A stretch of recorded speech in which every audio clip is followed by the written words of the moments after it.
So what are your thoughts on Twitter, Callum?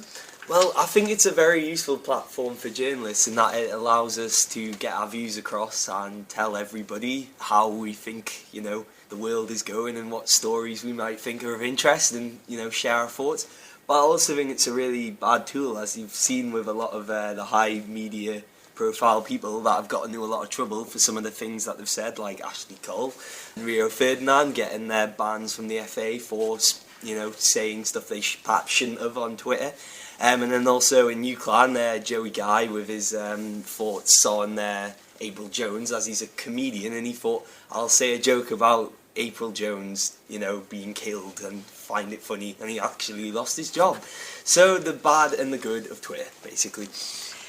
When you talked about it as a journalistic tool, which sort of people would you follow for a story, and how do you know that information is actually accurate?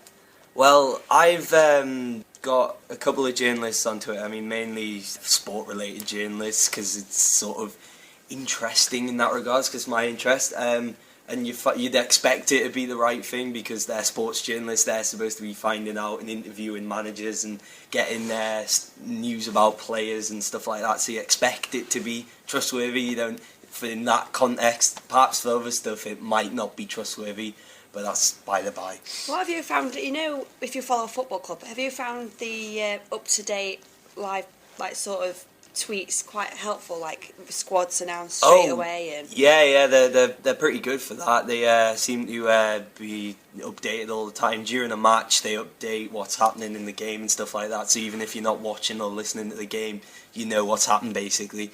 Anything, other thoughts? Just about what he was saying about following people. It's not just following randomers.